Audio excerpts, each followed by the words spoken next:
How good are you and your business at the most important communication skill? Sharon Horne-Ellstrom here. Welcome to day 92 of our Supersize Your Business Annual Challenge.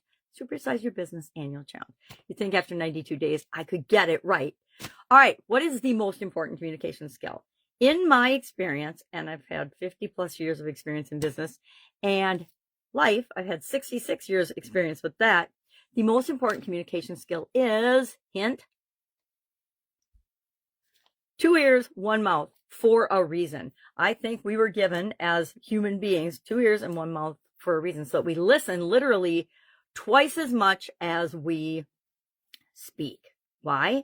Because active listening, and we're going to talk about the things that make up active listening in a second, is the way that we make connections with people. And business is all about relationships, communication, connections, people understanding what it is we have to offer and how we can help them, and them understanding and deciding and asking clarifying questions. Is this actually for me? Because we all have questions running around in our head all the time, and we're looking for the answers to those questions. Active listening, I think, is an underrated skill, yet the most important communication skill. We need to be able to listen to understand, not just to respond to people. I know I'm guilty of this, especially if I'm busy or if I'm in a time crunch or if I'm late. Heaven forbid if I'm late, try to communicate something to me. It just like my ears shut off. I think that happens to a lot of us.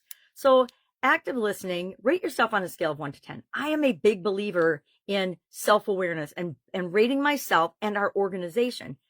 How good of a listener, how active a listener is your company as a whole?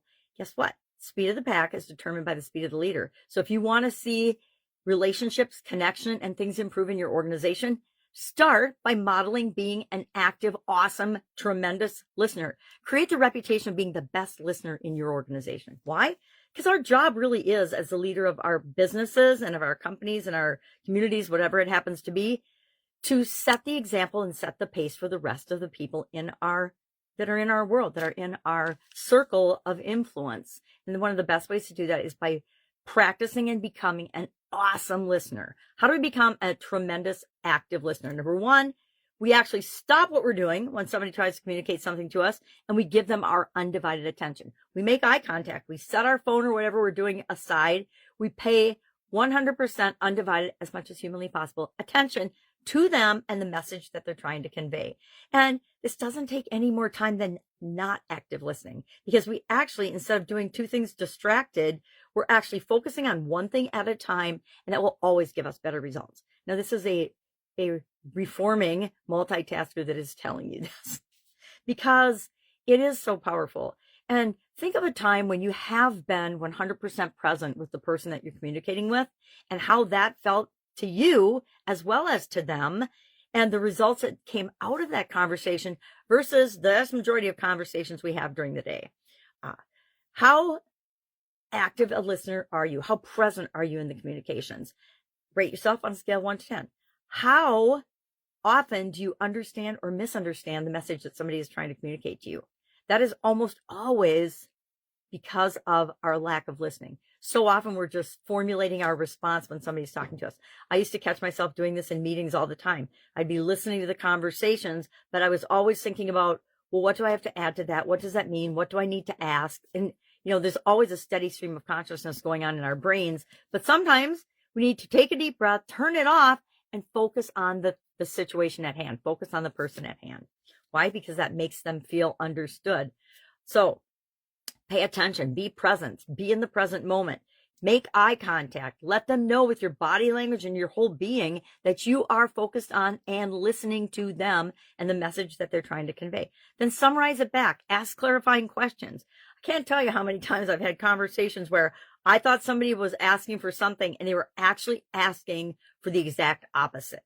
And so here I am formulating this response that I want to tell them, okay, this is how you should handle this situation, when they wanted to just tell me, this is what happened, this is what I did about it, just letting you know. Very different than somebody coming into your office and saying, I have this problem, and then trying to dump it on you and let you solve their problem for them. It's also one of the fastest ways to build independence in the people in your organization, because you are letting them learn to share and solve their own problems. can't tell you how many conversations I've had with people where all they needed to do was get it out of their head and in front of them so that they could see the big picture more clearly.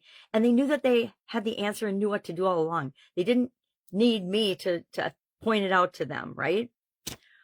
So today, what are we going to do for an action item? I was going to ask a bunch of clarifying questions, but I think that this is one of those topics there's so much information available on. If you know you need to be a better listener, just start practicing being a better listener. And that, again, be present, pay attention, make eye contact, repeat back what you think you've heard the person say. I can't tell you how many times I've repeated back to somebody what I thought I heard them say, and it was totally different than what they were actually trying to say and communicate. And then finally, summarize it back, summarize it. And then after all of that, I like to say, well, how can I help? Or do you need my help with anything on this? Or do you, what can I do to support you in this decision or direction or whatever? Because they will tell you exactly what they need from you if you just ask, right?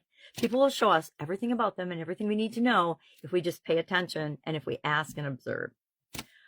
So what I'm going to do today, I want you to think about who is the absolute positive best listener you know, and why are they the best listener, and how do they make you feel?